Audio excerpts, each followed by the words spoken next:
marketing technology. Actually, kind of wish I had some slides based on how powerful these screens are. But really appreciate the relationship I have personally with my sales and solutions engineers. It's a huge part of my world and my day-to-day, so glad to be here and share my time with you guys. Great, and my name is Tay Kim. I'm also with Branch, so I won't explain what we did. But I head up the New York office for Branch, so we're headquartered in Silicon Valley, about 5 years old.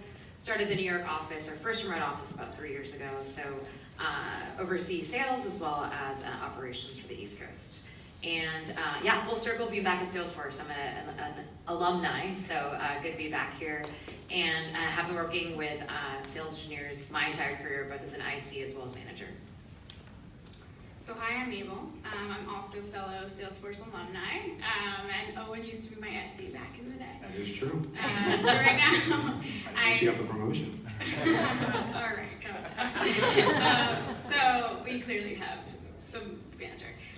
So I'm RVP and I run the mid-market sales team at Yext. And essentially what Yext is the way that consumers are finding answers is constantly changing. So right now, if you were to go outside and say, where's the closest hamburger by me? The way that businesses need to keep up with all of that is be able to structure their data in a way that Google, Alexa, and Siri can read all that information. So Yext provides a platform where we can take all those data attributes and put them in the hands of all third-party publishers and ultimately the hands of consumers. So, yeah. Thank you. My name is Franco Sirkin. I am Strategic Account Exec for Box. Box is a cloud content management platform that, is that working right? Yeah, good name. Yeah, we essentially provide a common repository for all of the enterprise content that is utilized to safeguard your intellectual property.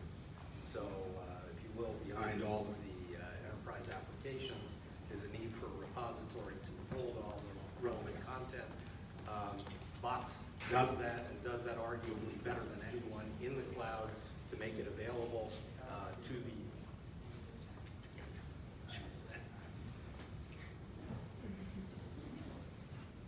Technical difficulties have happened. Thanks so I much. thought you guys store files. You hear me? See, I'm special. So, yeah, we arguably do that better than anyone in the content business. We are the only full cloud content management solution for the enterprise. And I have my presence here comes about through my relationship with G. Chow, founding father here, who was my SE dating back to the alfresco days about 5 years ago. And we're still friends. And yeah, he's still my friend. He still likes me. Thank you. All right, awesome. So we'll just go over just kind of generally how the forum's going to work today. General purpose just to get help and understanding. You know, I love the dynamic of a solution engineer with the account executive and just seeing the way leaders kind of think of that relationship together, how we go to market together. I think is really important. Each panel will have topics. They're fun. These are not like things to stump anybody. It's just to kind of see the way they think, and then I can step in if something goes a little bit awry, but I think we'll be good for today overall. It's going to go awry. It's going to go great. We're going to have 2 sections today. By the way, anybody, if there's a seat available, please take it. Also, don't feel shy. You can grab a beer or wine if you need to in the middle of it. There's still food, but we're going to have a little bit of a break. We're going to actually bring some solution engineering leaders up with our sales leaders for the second half of this later today. So section 1, the sales panel, they are here. Thank you guys. And those are their companies. Wait, by the way, what does Branch do? So I think Colin covered it a little bit, but basically we work with brands to drive the best, most seamless user experience across web and app, as well as provide cross-platform and cross-channel attribution. So essentially, like, we provide the linking infrastructure so that whenever a user clicks on a link, whether it's a paid, owned, or earned channel, when they click on it, if you have the app, you're taken there seamlessly. If you don't, after the download process, you're still taken there. And then you get the attribution piece, which is obviously a huge challenge for most of the marketers that a lot of the folks in this room work with today, because connecting users across all the different marketing channels, as well as on the various platforms, web, app, desktop, is becoming really, really challenging. So that's the problem that we solve. All right, awesome. So, first question. What keeps you up at night, and how can your SE help? I'll go ahead and start on this one. So I'm a seller. I've been in the sales field. Really, I came from the buy side, spent 20 years in agencies, moved over to the sales side, and started immediately working in very technical products. And what keeps me up at night is that damn question that I can't answer, right? And there's a trust that is built as I'm selling to customers that I need to build on. I need to be able to have them trust me, have them believe that I can answer their questions, that I can deliver on their needs, that I can support value and deliver value to them. And so it's those questions, it's those technical questions that I won't answer. I will defer to my sales engineer to ensure that we answer correctly. And so I guess I'd start the panel there by just saying, like, you know, it's the questions, those questions that are coming in to a seller that could erode the trust from the very beginning, that keeps me up at night. Great, and I think of it as the biggest challenge is recruitment. So everybody that's an SC in this room should feel really secure in their jobs, hopefully, because you are all unicorns. With SEs, it's such a difficult combination of skills that you're looking for, in the sense that it's somebody who has the technical background. At Branch, all our SEs have to have preferably both, but at least have iOS developer experience or Android developer experience.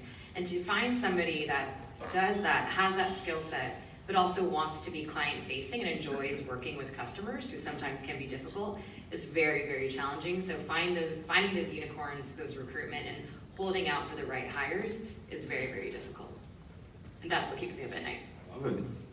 Mabel? Yeah, so similar, but we are in rapid growth mode, so we are hiring like crazy. And with that being said, I care about my AE's ramp time. So I know for me, when I started as an AE in a very complicated world like Salesforce, where it's a platform and there's a whole lot to learn, you're not going to have the answer all of the time. And if we could have some support from SEs in terms of onboarding with the ramp period for, instead of let me get back to you on that question, maybe we could have some support in that area to make sure that we're having the right conversations faster in terms of the hiring period.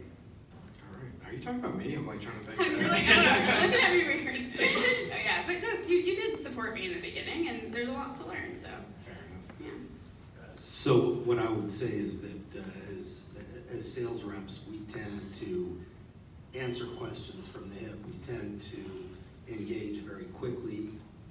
We tend to, out of a matter of reflex, feel that we've seen it all before, done it all before. I think it's time to take a step back. Our SEs know more about the platform. They know more about functionality and performance. They've seen more business opportunities than any of us can hope to in a lifetime. And, to take a deep breath and defer to that is something that, I really need to do and want to do. And the process really consists of early engagement, as early as possible with the SE in any viable business opportunity. So rather than saying, hey, look, I'm going to ferret this out myself, I like to take time to distill all those opportunities into something that before I return to a client with an answer, I've fully vetted with my SE. That fear of kind of hanging out there making the classic representations that a sales rep does without knowing what the viable technical answer is. That's what keeps me up at night. Beautiful. Thank you, guys. So this kind of goes into a little bit of what you guys are saying, hiring. What is your ideal SE? Tell me a little bit about the profile, maybe even somebody you worked with in the past. You don't have to name by name, but we would love to know. Stand right up here. Who was your knight in shining armor in your days of selling software or selling whatever with a solution? You want to go ahead and start since you're thinking about hiring all the time? Sure. So I think in the profiles that I look for, first and foremost, and this is probably one that's not common, so I'll start with this one, is I look for teachers and coaches. I think SEs by nature, it's a lot of education. Sometimes you're dealing with some delicate egos, as we all know, and so being able to transverse that line and really love coaching and teaching. Things I look for are I actually look for people who are like big brothers, big sisters in a program, or mentoring. Tarek, who I'll call out over there, he coaches youth basketball. Another SE on our team, you know, he is a team lead for, he's getting his MBA at NYU right now too. So I look for those signals of people who love teaching and coaching. I think that's very important. Secondly, I'll say that they need to be chameleons from multiple fronts.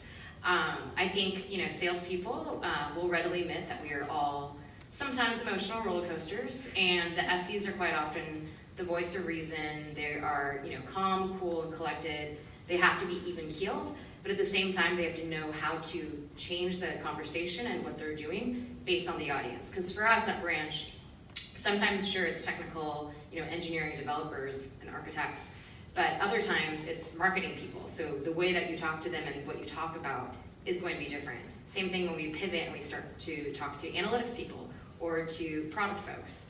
So I think that, and then the last piece I would say is just curiosity, right? Because at the end of the day, you know, we as on the pre-sale side, what we focus in on is solving customers' problems. So being curious, really understanding what the customer's needs are, lifting up the hood, and really trying to solve specific to them, and caring and understanding about their business is very, very important. So yeah, so I'd say curiosity, chameleon, and then teachers and coaches. I think another attribute is flexibility, right? Like there can be so many times where an AE really is dead set on pitching one specific thing and they really think that's a good fit for them, and the conversation once they get into the meeting can take a different, you know, route. And I think the key word in solution engineering is you're a solution person. So you are the architect, you are the visionary, and you should be flexible enough to maybe guide them in the right direction, but also more importantly too is like it's a team effort. I think the ideal profile is not one where you're working separately, it's where you're working together. And every SE and every person and human on the planet is very different and operates in a different way. And I think the true harmony between an AE and an SE comes when you get to know that person on a deeper level and you're able to actually bring out the best in them and vice versa. So I think flexibility and teamwork for me. I would also add diligence and resourcefulness, right? So as a seller, I'm counting on my SE to deliver. I'm leaving things in their hands, and I have to have trust and belief that those things are going to get delivered. So like being diligent about defining what's going to be the next step, delivering on the needs that are asked for, just walking away from a meeting, trusting and having that trust that the SE is going to deliver. And then I think to your point about being flexible, the resourcefulness of an SE, because we're going to get in the line of fire questions that they may not even have the answers to, an ability to flip on a dime, find somebody who can have the answer, bring it to the table. So I think I would add those two qualities too. I would add only, and those are all highly viable, valid points. I would only add creativity, because, you know, I think Hemingway once said it's not difficult to write, you just open up a vein. And that's, you know, essentially what happens with these guys, right? You are right in front of a client, you know, who may have a fungible event, may be able to, you know, commit to an engagement. Listening to that client and being able to visualize a world in which everything you're doing is helping that client meet their need through some, you know, functional, creative solution is really key, right? And being able to draw on all of your previous, you know, knowledge of events and client opportunities and everything else, and utilize that to harness a solution or an approach that makes sense to a client. I mean, that requires a lot of thinking on your feet. Thinking on your feet is all creativity, and some of the best engagements that I've ever had, and, you know, G will attest to this, have been with clients who have, you know, demanded that kind of creativity. Flexibility, obviously key, but creativity is, I think, you know, the most valuable of all of those characteristics. Perfect. I want to do a follow-up question, just a one-word answer. Would you rather a more polished SE or a more scrappy SE? Scrappy. Scrappy. Scrappy. Scrappy. Here's my vote. all of these folks, you know, are essentially keep us on our toes, right? And you're not going to be able to get that without somebody who's willing to question you and your logic and your, you know, your whole approach. And I've been called to the carpet, you know, frequently by someone who, you know, if they had just taken a more, you know, laissez-faire approach, would not have, you know, been able to bring out the best in me and the client and everything else. So definitely it's... And I also think polish you can teach, scrappiness is a bit innate. So. All right, I like that. in my opinion. Okay, so you all are obviously high performing, you're great companies. I'll read the question, you don't need to read it. I got you. What does it take to earn your trust? You know, USC comes in, they may not know everything, they're getting there.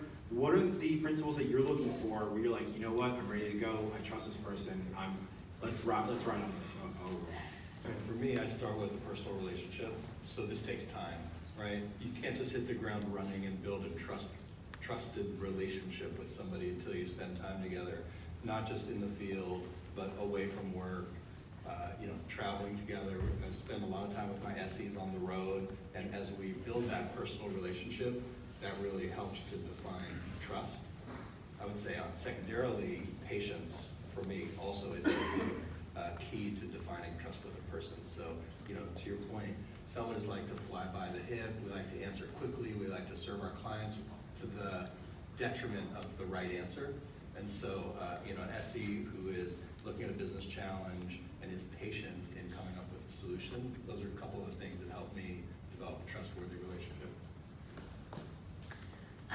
So especially the beginning stages, let's say like the first 3 to 6 months, I think I look for two things. The first is a strong growth mindset. One of the things I love about working at Branch is our product is changing so quickly, and there's always new features and everything's just being launched at a crazy speed that it's even hard for me to keep up with it. And so as an SE, it's like, you have to accept the fact that you're never gonna know everything about our product. And especially that coachability piece and being able to say like, hey, like every opportunity is a growth opportunity. You fail, you learn, you move on, right? And I won't name names, but there was, just to tell a quick story here. So there's an SE who is onboarding, and as part of the process, we have people actually fill in as a support engineer and actually have to fill out tickets and answer tickets for our free product. And what was great is, at the time, like the manager gave feedback like, hey, this person's giving like very short, terse answers and need them to, be more human with like the brands that we're interacting with. Gave that feedback, had one conversation, and boom, like night and day, right? So just taking that feedback and being so positive and turning around so quickly. The second thing I would say, especially at the beginning, is I love when SEs are over-prepared. So this just happened recently where we had an SE that new hire just started taking meetings by himself like a week or two ago, and he was we were having a one-on-one before his first meeting, and it was like, how do you feel, etc. He's like, I've gone through their 10Ks, I've gone to their app, etc. And I was like, whoa, whoa, whoa. I was like, this is your AE's job? And he was like, I'm just so excited to like tackle and finally like create value and add value to the company that he's like, I know this isn't scalable, ultimately this falls on the AEs, but the fact that he had taken those extra steps and been over-prepared for his first meetings, and he's like, I'm gonna do this as long as like I can, and then I know it ultimately falls on the AE, but it can't hurt for me to be over-prepared, and I loved hearing that. And for me, like that earned so much trust right away. Absolutely, I'm really excited for when AEs are prepared. I'm still just waiting for that meeting to happen. I just gave a compliment. To be fair, I've had an AE show without a deck before. It's pretty terrible. Probably. No, I think, so a couple of things, but one is really just open communication. I think like collaborating prior to, in the meeting, after the meeting is key. I think also trust is developed over time, so I think the more meetings that you guys can take together to figure out your dynamic and what strengths you have, what weaknesses, I think that's really, to me, what earns my trust. So if you go on to a few meetings, you kind of get to know each other, you understand, and I'll just use you as an example, you're a very technical mindset and you get extremely passionate and excited sometimes, and sometimes you gotta rein it in. So we had a good dynamic, but I trusted you completely, and you trusted me completely, and I would have like signals to you to like, all right, calm down, and you would, and it was just like we built this dynamic where it really, really worked, and it was kind of magic when it works well. So I think over time and doing all that. I appreciated those dog treats after. I would say patience. In general, these are long cycle, in my experience, events, and they require a degree of maturity and diligence, focus, and overall patience that, through which you develop a relationship with your SE that can overcome many hurdles and points of resistance as you go down the road. My default position is trust, right? Because you're in this spot, you know, this is your lifeline, and if you don't have that trust going into it, you're never going to get anywhere. So you've got to be comfortable that, you know, the SE that you're with can carry your wallet, right? Because that's essentially what that person is doing. And over time, the relationship develops. You're able to, you know, see several qualities that, you know, repeat themselves and that enable you and the sales rep and the SE to benefit from each other's diligence and ultimately overcome the obstacles. You know? I want to add something too, that this trust that we're discussing is absolutely a two-way street. And so I've been in organizations where the AEs did not take the responsibility to learn the basics of the technology, to become technically astute in the product that they're selling, to the place where they rely on the SE to give the product demo, to answer the 101 questions, to answer the 201 questions. Right, so I think that it is absolutely a two-way street, and the AEs have to take the responsibility to deliver back. That's the only way that that bond really is developed. Also, give the AEs constructive feedback. You are in the trenches with them. Their manager might not be on every call with them, and they can't really see what's going on, and you guys do. Very good point. So, like, give them the feedback. Hey, what you did there, you could have done it maybe this way next time, or something like that. Like, you guys, you can give it right back. You know I have no problem giving it I right know. back. And actually, on that note, I mean, I ask our head of SEs in New York, I ask him for feedback all the time as to like, so tell me how our AEs are doing, Yeah. like who's not technically ramped up, who's doing well, like I check that pulse as well. Yeah. For sure. You might spend more time with the AEs than the managers do in some instances in some certain products, so you want that feedback. I love it. So like all good SEs, I'm about to bring my specialist in, as we always say. And I'm also, as you can tell, have horrendous ADD, so I can't stop fidgeting over here. And I need a beer so badly. So I've actually finished the rest of the sales side, and then we're going to take a quick break, and then we're going to bring the solution engineers on there. So with that, everybody give a round of applause to Akshat. Thank you. All right. Thanks, Owen. So we'll go to the next questions and kind of understand how are you guys executing your deals, and then let's talk about like what's that partnership that we're talking about. So with that, and all of you guys have a different kind of process, but overall in sales we all work around the same process, right? We're working, let's say, enterprise deals or commercial. When should an SE ideally be engaged? And if we can go around the block. I can start. So something that Owen actually used to always preach was like, and I don't know how many people in this room have heard this like metaphor, I guess you could call it, but there are deals that are checkers and there are deals that are chess. And I think that it's the AE's responsibility to be able to qualify pretty early on, and it does not matter the deal size. It could be a $5,000 deal that's extremely complicated with a lot of different buyers and a lot of different technical implementations. There's also could be a $1 million deal that seems to be a no-brainer. The buyer's already bought this before, and it could happen very quickly. I think for all of the chess deals, for me personally, I recommend bringing the SE in way earlier than I think typically AEs feel comfortable with. Because I think that in the beginning, as you're building out the value, leverage your SE to be curious, to ask all the questions that the AE might not even think to ask. And that way, when you get to the final stages, you have that specialist and you have that formal recommendation with the buy-in from an SE.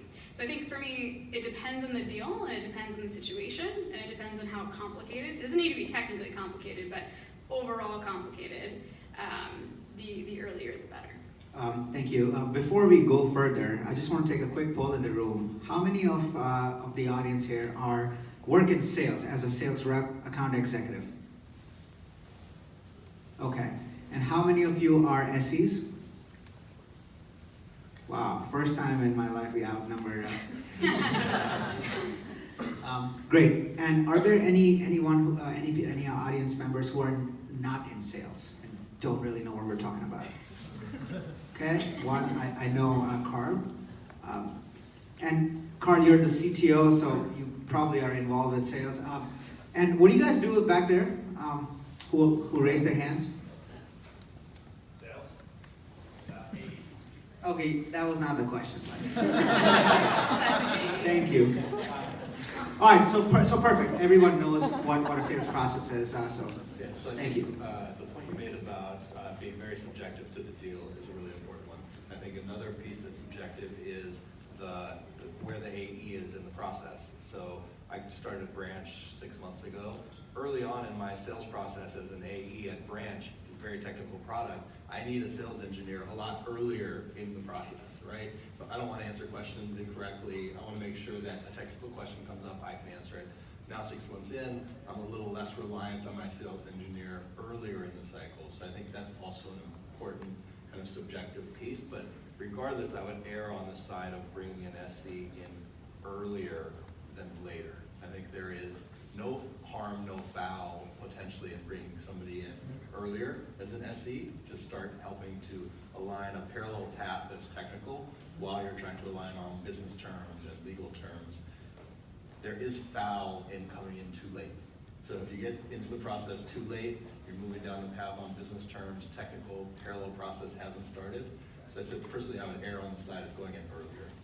Yeah, I like to take a cross-matrix approach where I triage, my entire opportunity portfolio with the SE up front, because you never know, even in cases where there's not a highly strategic match of capability to opportunity, you can always, glean a little bit of insight from each other in terms of, hey, I've seen this before, and although it looks like a baseline opportunity for a platform, they have, they exhibit these characteristics which would be, would present a great opportunity for other products, other services, another approach to doing business. And, that's the kind of thing that, that in harmony with your SE you can detect, where you might come up short trying to make that decision by yourself as an AE. I think the only thing I'd add in there is it also depends on the ratio of SE to AEs. I'm curious, what's the ratio at your companies? We just have one right now. He just started, so we didn't really have one. We do, in all fairness, there's a certain threshold, and Lexi here, who will speak, is personally will help us out when we need to, but we are pretty strapped in hiring, so if you guys want to come working with Here we have more than one SE for the whole company. Just for my org, yes, exactly. Yeah, and we're about one SE to 2 AEs. Wow. Am I allowed to be envious?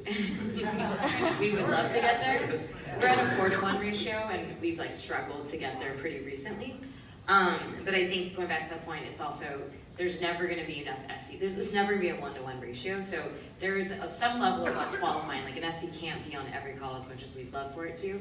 So I think the things that I ask for AEs is make sure that you know that you understand their challenge and that branch can solve that challenge, as well as making sure it's a priority. And the customer or prospect needs to know that SEs are a valuable resource. So it's almost using them as part of the process, as a negotiation chip. Like, hey, great, show me that you're committed. Let's talk about timeline. Let's schedule that engineering call. I'm happy to dedicate some sales engineering resources, but tell me this is a priority. So just not offering it for free, but actually using it strategically. That's great. There's a follow-up question there. I know you lead the East team at Branch. So if you have a high producing rep, right, and they're asking, hey, look, this is a common scenario. First call, can I have the best SE? The SE is busy. What do you do? Yeah, I mean, luckily we have more than one, and so we do have basically a queue, a sales engineering queue. So sometimes we have 2 SEs in New York, for example, but we have them across the U.S., and so we fill in for each other. So sometimes it's tapping on a West Coast SE. We're just pretty collaborative that way. Colin's elbowing me right now because he's talking about me. I always want dark, but if I can't have them, take the next best. Perfect. All right. This is a tough question because I actually asked this question to a couple of my reps. They're in Boston. They're not here. Brady knows one of them. Lily, I asked this question and she was like, Besides technical evaluation, what areas would you trust an SE's or your SE's intuition? I'll jump on this grenade.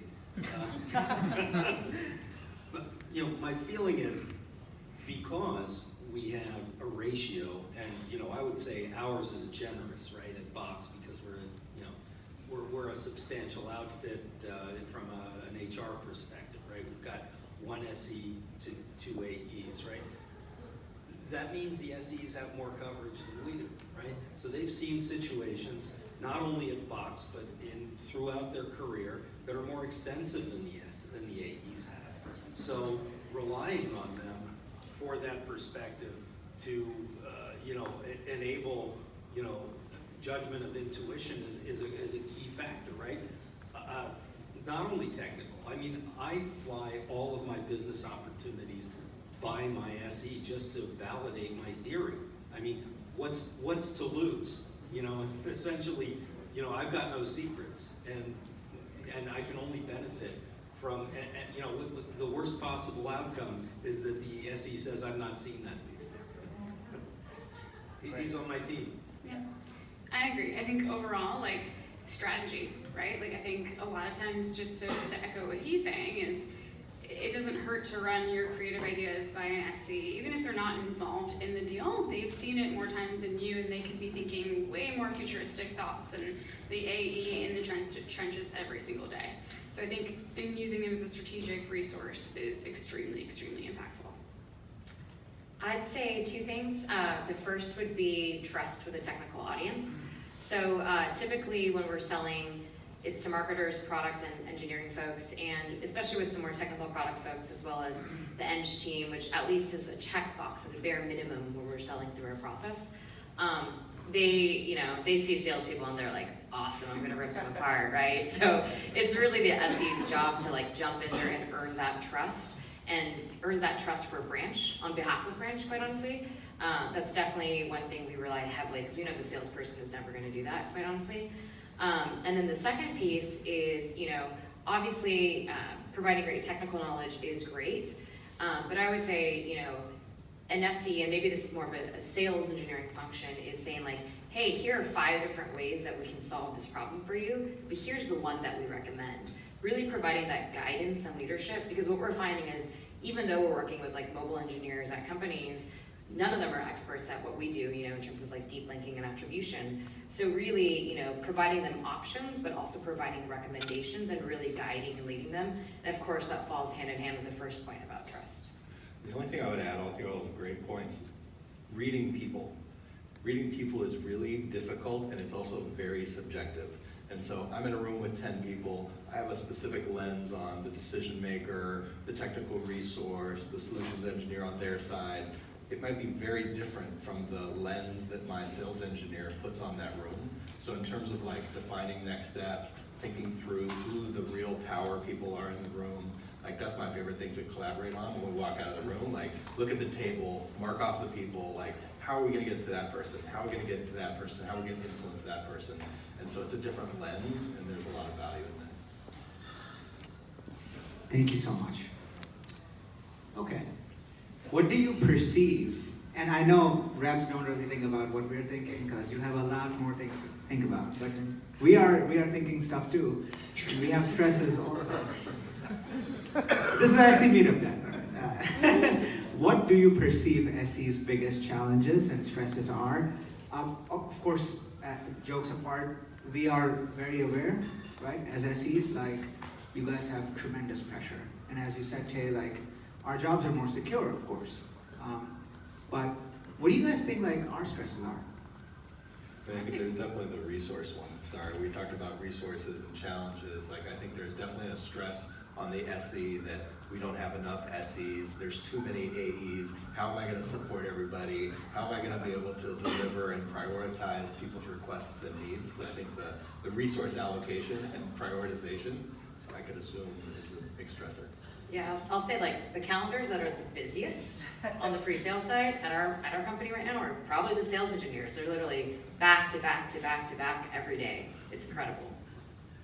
Yeah, I think bandwidth, but I also think dealing with AEs in this emotional roller coaster is also probably very difficult for you guys as well, because if something's very important to them in that moment, they might be relaying that stress onto you guys.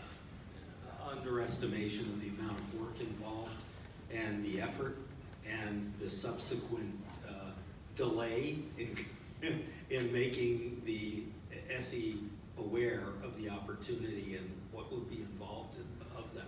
So the earlier, again, cuts back to any, the more lead time they get, the better off they're going to be, I mean, when an opportunity comes to light, there's no harm in making the SE aware of that as early as possible. Yeah. I mean, they can always delay, what they can't do is buy time back. Right. Right. G, if you can help me get that mic to 3 people. I want Lexi's opinion on what do your SEs call? Yeah. So, and this is the purpose here is for our partnership to be amazing and better, right? That's the topic. Lexi, when does your SEs call you and say they're stressed, or if you can just, and we want 2 other people to just brief answer. Honestly, it's all the same stuff they already said. For us, it's resources. I think we have a unique sales culture in that we put a lot of emphasis on ownership of the AEs and the sellers to own a lot of those early technical conversations. And so therefore it's a lot of the stress around enablement. We don't have the resources to be enablers. And so we look to the sales leadership to be the one who helps the seller who's new and getting up to speed. And so what does that enablement look like? Is it right? Our business is also changing so incredibly quickly. And so are those resources even available? Who's creating them? Who's responsible? I think net new sales enablement ramp is probably, in addition to resource strain, is the thing that stresses us the most. Perfect. And I just want Andy, if you can come up here. Sam, your teams, give me one big stress that your SEs have. Sam is a SE director at Pluralsight, and Andy is at Braze. Yeah, so I'll echo the resource allocation is probably the biggest stress, especially since the fact that every AE has their own world that they're focusing on, and sometimes they don't realize that, it's like how do you prioritize, right? Like you may think that it's like, I need this now, I need this now, but yet that might not be a big opportunity compared to the next AE that has like a bigger opportunity. So it's like, how do you tell that AE, I want to help you, but you're not priority because this other AE has an opportunity that's a lot bigger. So that's been the biggest struggle on my side. Yeah, beyond getting AEs to actually follow process. Nothing personal. Yeah, the biggest thing is beyond the stuff that's already been talked about to me is that emotional roller coaster, and it's a lot of like, you think this is a crisis, and I assure you that this is not a crisis. You want this sell tomorrow. software. I promise, nobody dies in marketing, right? Yeah. So that's the biggest thing, is just getting that emotional roller coaster contained a little more. And going back to what you were saying about I don't think it should be ever that SC saying hey, I have to prioritize this deal above yours. At that point, I actually think that falls on sales management and leadership to fall on that sword. It shouldn't, the SCs should be an objective third party. I agree with that standpoint. 100% agree. Yeah. In a perfect world. Yeah. Yeah, exactly. Awesome, guys. So we have some food out. Let's take a 10-minute break and come back, and now we're going to have SE managers as well.